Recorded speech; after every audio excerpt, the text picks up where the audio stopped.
Aquarium or Akvarium is a Russian rock group formed in Leningrad in 1972.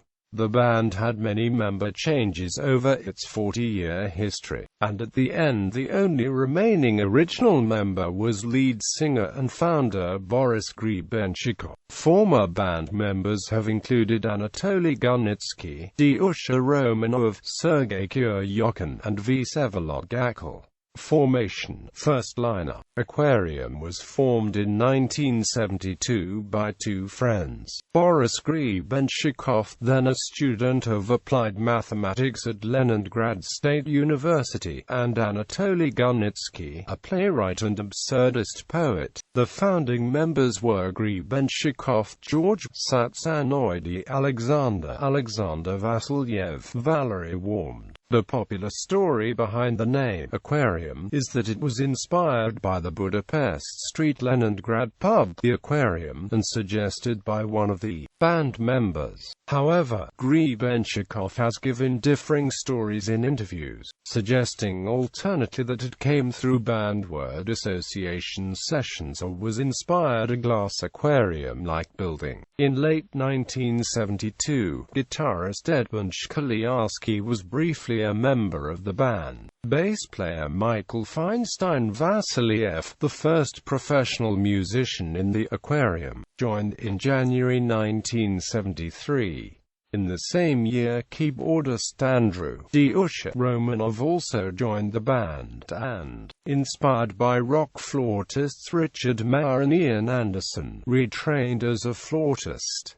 Early concert reports vary as to the first performance. Some sources suggest that it was in 1972 at a small country venue, while others place it at the Leningrad restaurant held at Central Park of Culture and Recreation, for which they were paid 50 rubles in cash. In the 1970s and early 1980s, rock and roll was strictly regulated in the Soviet Union, and only a few artists managed to be approved and signed by the government record label Melodia. Aquarium's usual concert venues were private apartments, and they faced many years of fierce competition to land a spot on the label. These apartment concerts were a unique Soviet phenomenon created by underground musicians. They were usually acoustic, as noise could cause the neighbors to call the militia, but the limited space fostered an atmosphere of intimacy between the group and its audience, who listened with bated breath, perhaps with someone recording the concert on a simple tape recorder. This was similar to the concept of the Russian bards. In 1973, the Aquarium performed the first live concert, but did not follow this up with regular concerts. Home recording albums. While on vacation in January to February 1973, Grebenshikov and George read material for their debut album, The Temptation of Saint. Aquarium, Iskushenis Virtuogo Akvarium. The band recorded the album with home recording equipment, with variable sound quality results. The Temptation of Saint Aquarium was long thought lost, but in 1997 the record was found and released in 2001 on CD in the book Prehistoric Aquarium. All masters of this record appear to have been lost. The second album was called Parables of Count Diffuser and was written by Grebenshikov, George Fan and Dyusha Romanov, probably in the spring of 1974. They followed this up in 1976 with the third album, Estoi Storani za Kalnogo Stekla, or From the Other Side of a Mirror Glass, named using a line from an Arseny Tarkovsky poem. Theatre and regular performances. In 1974 the group became heavily involved in amateur theatre, playing pieces of absurdity on the steps of the engineer's castle. However, when the theatre was headed by professional director Eric Goroshevsky, Grebenshikov became disillusioned with the idea of a fusion of rock, poetry and theatre, and shifted Aquarium's focus to concentrate on musical activities. George left the band, but kept in touch with its members. The following year, cellist Vsevolod Gackel joined the band. Aquarium began to regularly perform live in 1976. The first concert was on February 25, 1976, jointly with Grebenshikov.Gackel and Dyusha Romanov. On March 10, Aquarium was a surprise guest at the Tallinn Festival of Popular Music, where they played a set of 4 acoustic songs and won the prize for the most interesting and varied program. In 1977, Romanov and bassoon player Alexander "Faggot" Alexandrov were drafted in the military for 2 years. With the loss of these members, Grebenshikov recorded a highly successful solo album, All Brothers Are Sisters. Aquarium also became popular to the point that Grebenshikov was recognized in the street. In 1979, the band met with 2 important figures of Soviet rock critic Artemy Troitsky and Andrei Trapilo, in whose studio Aquarium recorded its first historic albums. That same year, guitarist Alexander Liopin started performing with the band, joining it permanently a year later, while Dyusha and Faggot returned from the army. In autumn 1980 came the bootleg music of public toilets. There is also mention of the bootleg music for the dead and the living. In August 2002, Studio Trial published this album, erroneously dating it 1974.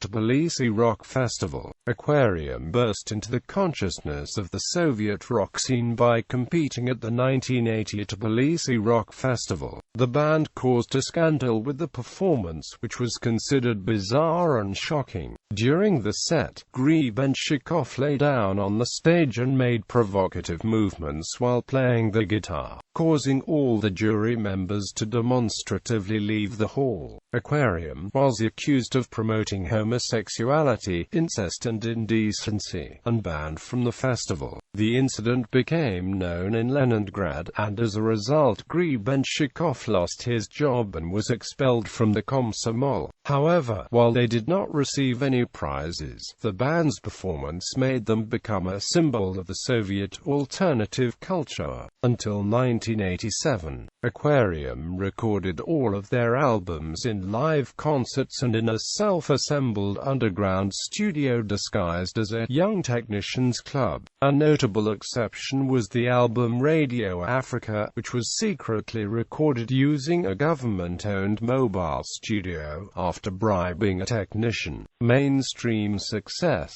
The advent of glasnost in the second half of the 1980s brought many underground Russian rock musicians to public recognition, and Aquarium became one of the most popular acts. They were allowed to play in large concert halls, appeared on state-owned television, and recorded soundtracks for several films, most notably Asa. In 1987 they recorded the first album for the state-owned Melodia record label. With official backing and legalized distribution, the album was a huge hit in the Soviet Union, selling well over 1 million copies within a few months.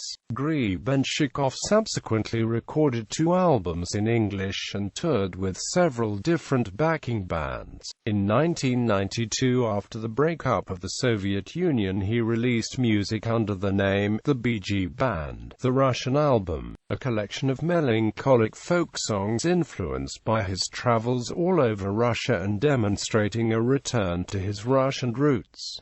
Second lineup. Grebenshikov kept touring and shortly returned to calling his band Aquarium, although the lineup bore little resemblance to the original band. The band continued to release more albums and tour extensively over the former Soviet Union, Eastern Europe, and places with Russian-speaking immigrant communities in Germany, Israel, and the United States. In 2007, Aquarium performed for the first time at the Royal Albert Hall in London. In 2008, the Aquarium International project was created. Their 2008 album Loshad Balai was released in a similar fashion to Radiohead's 2007 in Rainbows. It was offered for free download in MP3 format, with the downloader opting to pay the amount they saw fit. Although often criticized for departure from their original style and constant line-up changes, which made the later incarnations of Aquarium essentially a Grebenshikov solo project, the group still enjoyed considerable success in Russia, with regular radio airplay of their old and new songs, popular albums, and frequent tours. Aquarium's lineup in 2014 consisted of Boris Grebenshikov, Boris Rubikhin, Andrei Shorodinov, Alexei Zabarev, Alexander Titov, Liam Bradley, and Brian Finnegan.